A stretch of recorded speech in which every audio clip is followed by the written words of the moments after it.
Hanging out here at John Coloca's shop up here, just a few steps away from the lake and from the sewage treatment plant, where the crows like to have a lot of fun looking for corn. So think about that next time you're complaining about what you're eating. This is Tim Proud in front of me. He is 53 years old. That was all John's doing, by the way. I've been hanging around with John too much, so I have to make sure I don't swear here. He is Camden's dad, probably more known as that nowadays, but he was one of the original small block super guys. I think they called them limited supers at the time in the early 90s. Never got a win there. Actually moved up to supers, had a lot of adventurous nights in the super. We'll get to some of that down the road. But the reason we're making sure to do this now is he's going to be racing again this year in the small block super championship series. Tim, how we doing? I'm doing good. Obviously, your son grew up around racing. Was that your story, or were you the first one in the family to find racing? I was the first one in the family to find the racing. Started in '94. Just basically grew up watching. We were huge Eddie Bellinger fans forever, and always wanted to get into it. And in '94, my wife bought me my first car. Oh, your wife actually bought my you a wife race bought car, it, huh? and we went racing. And she's been supportive of myself and my kids ever since with the racing. So you had to give her a nice birthday present that next year. Didn't That's you? right. Okay. Yeah. All right. Yeah. You remember what you got her? I don't. Okay, That's because the race car is kind of tough to top, so That's he for might even sure. still be trying to make up for that at this stage. I could imagine, because I saw where you guys live, and the haulers go just a couple blocks away from where you live. I would think growing up around here and seeing all that happen, I would imagine everybody wanted to do this. So when this limited division came around, it probably gave you, hey, I can do this, right?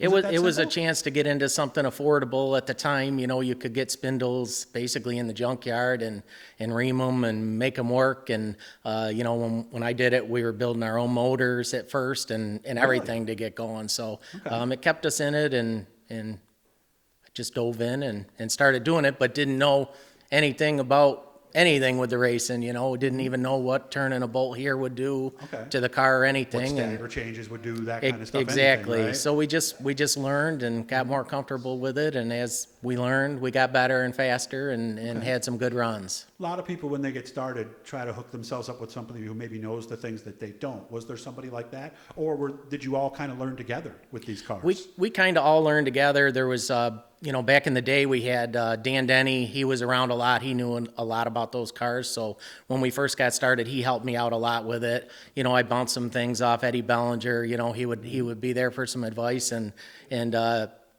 Timmy Snyder, that whole Snyder bunch has supported me and been good friends forever. His brother Billy helped me a lot with it when we first got started. So we just gradually learned. I want to thank Garofalo's for their support. They've been helping us out with some food for our fridge, and obviously you grew up near there, so I'm sure you rode your bike down there as a kid, right? The Garofalos are very good friends of my parents, so yes, we're a fan of all their stuff. Known for sausage, but it's good old-fashioned deli. Get in there and check it out.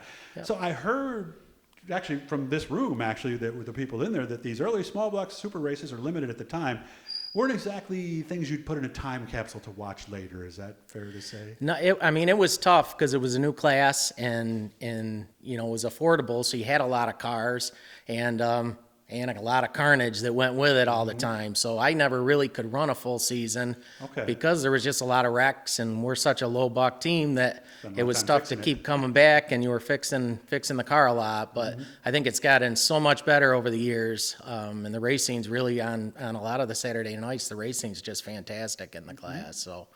A lot of people were telling me, too, that this new class, I'm just taking a little sidebar here for a second, these 350 Supers, they were like, why didn't they do that right away? Were you one of those guys who thought, because it kind of makes sense to use those chassis and give them a little less horsepower and, you know, makes it an easier jump? I think at first that was certainly the logical thing to do, you know, but I think it still was a little less expensive to go the other route with the cars, you know, with the mild steel chassis. And at first you were getting, like I said, control arms out of Ford Crown Victorias and spindles, you know, out of the junkyard and stuff. So it was definitely a little bit more affordable to go that way at first. Yeah. Now it's, you know, you've got sweet spindles and all kinds of different stuff on them now. So I don't know if that's the case anymore. No, but that's a great point, because back in the 90s, if you had back then they were junkyards, they weren't auto recycling yards, they were junkyards. If you had a junkyard and you ran a stock car, or even like you said, one of these limited supers, pretty much everything you needed, you could have a junkyard and a local parts store and you had everything you need, right? Yeah, you could just go down there. Like I said, most of the suspension you could get there. The upper control arms were fabricated, but the lowers were all stock, and the spindles and you know, the transmissions, you know, the steering gearboxes, all that stuff you used to just get out of the local salvage yard, and now it's kind of gone to rack and pinion and some other stuff. So just because it's a racing shock means it's 3 times as much as the same shock if it was for your street car. So that's so. What was the range to put one of those together cost wise? Could you do it for 10 grand or so? Our first one we did for under that, for sure. Yeah, okay. yeah. I think probably the first one we did for probably, with me doing the work, probably 8,000 or 9,000. I think we did initially. Were they street tires or race tires? They're race tires. Yeah, were they race always tires, had race okay. tires, but we couldn't always afford new ones, so we were a lot of times skating around on old rubber, but did the best we could with what we had. I can't remember the exact word you used when we were talking about this before, but in your Super, you had some interesting moments. Let's say you told me you were on fire once. Yeah, we had. I just think I tried to drive the Super a little bit more like the Limiteds at the time, and we were fast a lot of times. We were certainly fast, and I think we could have done well, but I overdrove and got myself in some trouble, and ended up spending a lot of money and time fixing mistakes from that. So Can you tell me somebody actually helped you get out of the car when it was on fire? yeah, we had I had a couple really bad wrecks the last couple years, and we got into the wall one night, and I hurt something in my neck, and I was a little nervous to move, and the car was on fire a little bit over in the engine, and What are you gonna do, right? Ray Graham, yeah, he came over and was yelling at me to get out of the car and help me out of the car and everything, and that's kind of what it's all about in that Yeah, kind we're of competitors, situation. but in a situation like that, we're no longer competitors, right? Yeah, absolutely. I'll do everything I can, especially if you're on fire. And one of the guys said, "Oh, it was just an oil fire, but the oil fire can burn you just as soon as." Yeah, that's all mine was an oil fire too. Okay, But, so yeah. you were in no big danger. You weren't. No, I mean it was a little hot, but yeah, we were good. Okay, so tell me about this small block Super Championship Series. This is Dan Kapazinski, new this year. This is new. It's a pretty cool series Dan's put together with a number of races. And when we heard about it, we've had our car sitting around. We've been hoping for a Camden's chance. old car.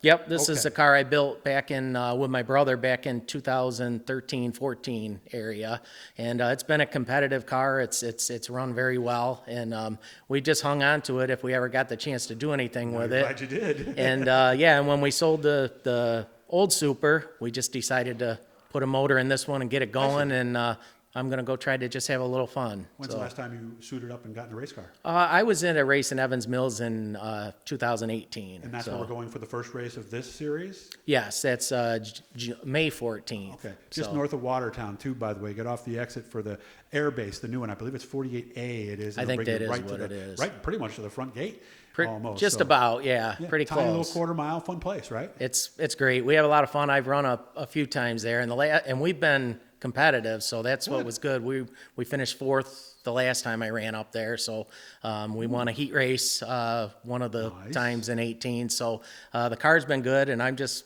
looking forward to just having a little fun. So it's going to happen, right? We're going to get that win and get that 0 away from your win total, right? Well, that would be nice, but I'm just going to have some fun and That's true. and just enjoy some time with the family and doing something that I just like to do every once in a See, that while. wasn't so bad, was it, Tim? No. All right. Guys, hit the blue E down there. And, of course, you can search on the channel by track, by division, by name, all that stuff. We tag everything pretty well. So let me know how it goes, and make sure Camden gives me a call when he gets back from his latest foreign adventure, okay? I sure will. Thanks for everything you're doing with this. I appreciate that. All right. Thank you. Yep. Have a good day, man. You too.